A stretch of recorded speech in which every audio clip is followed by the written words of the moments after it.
Hello, welcome to my channel.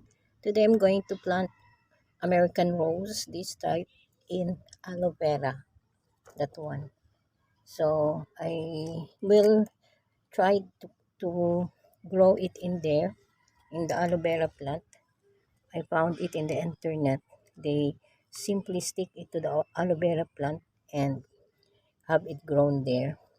So I found roses very challenging to plant. So before I planted several of it and only one grow. So this time I will try this type of roses, whether this can really grow in aloe vera. So I have it here one. Uh, this one, I, it looks good. I think this one is growing. This is already 1 week old. I stick it in there. That is the rose. I think this is orange American rose, orange color. So if you notice guys, it is growing. I think it's growing. So we will check later on if there will be roots that will be growing in that aloe vera plant. So first guys, I'm going to remove the leaves that are coming. So this one, like this one guys, there is a somewhat growth in here, like that. That's it. There, another one in there. So I will only have at least three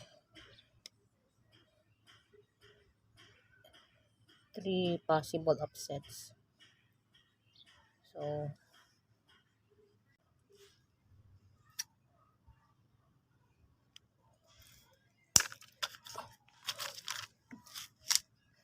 So I have here stems guys, four stems.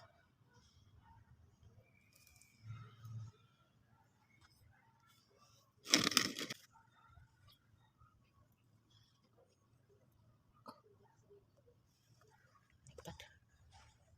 Look at that guys. That's how I'm going to plant it. So to fix it, later I will fix it. So this one is another one.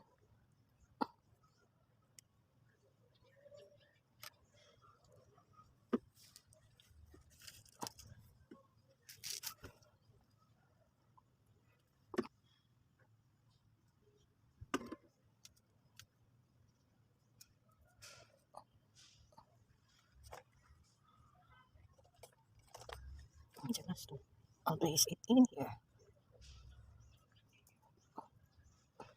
So it's nice. There, one, two, three, and four. I need four nylon cable ties to fix or to fix the rose stem so that it will not move. So like that. Like this one. I'm gonna fix it in here.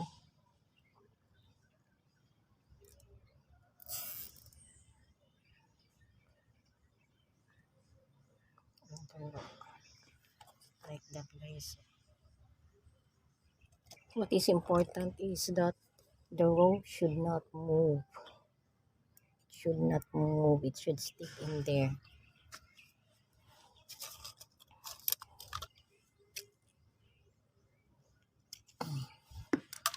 After one, cable tie. Four cable ties. Here.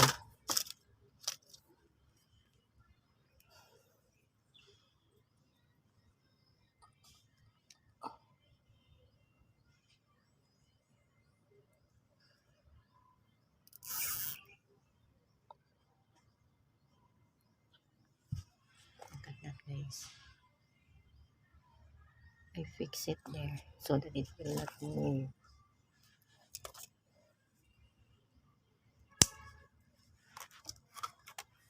This one also.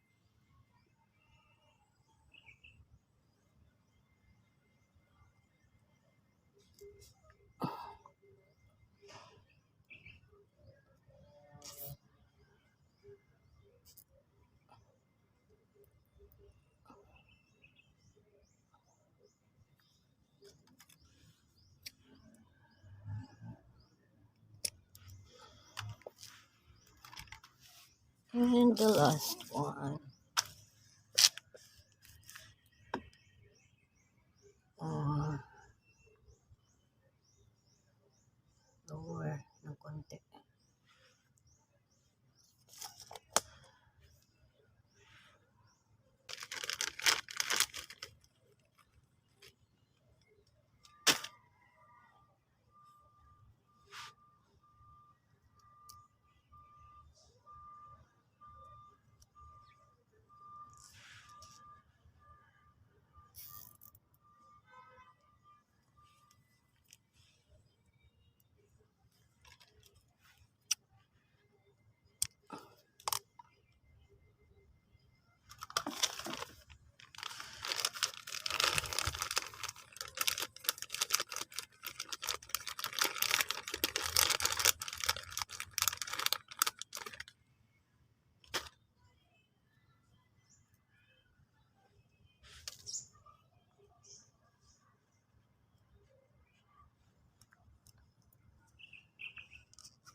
So that's it, guys. I hope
I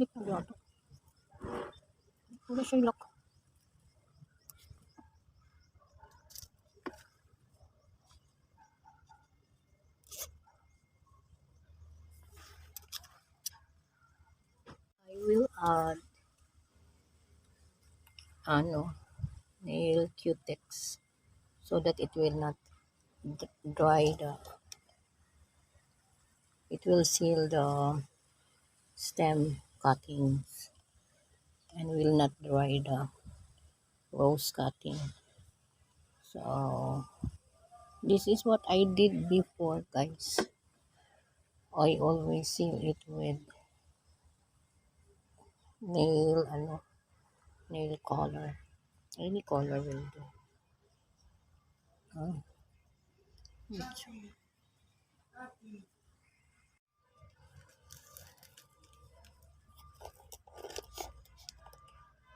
I'll add cellophane, guys, so that it will not dry the rose stem cuttings. So guys, this is an experiment. I don't know if this will work, pero I found one YouTube video that do it like this. So I'm so curious. I will do it myself also.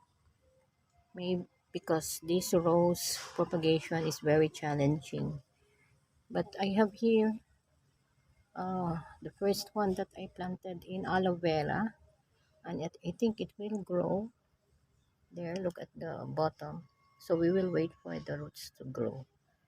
It will simply come out of in the aloe vera plant or leaf. So like that. So easy. If this will grow, fine. If not, it's okay. I tried several methods in planting roses. This is another method that I tried. So I tried also banana and potatoes and aloe vera, planting it in soil. But this one planted directly in aloe vera. So we will try to experiment this if this will really work. Thank you for watching, guys. Thank you for watching this video. If you're new to my channel, consider subscribing by clicking the like button, clicking subscribe, share, and click the notification bell so that you will be updated in my upcoming videos, so that water can come in or enter the aloe vera plant. I will cover it with cellophane, so like that. Fix and cover it with cellophane. Two more. I have pala eight.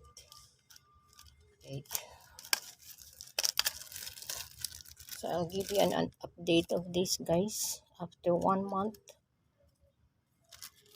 Expected after 1 month it will grow roots or and leaves. That's my expectation.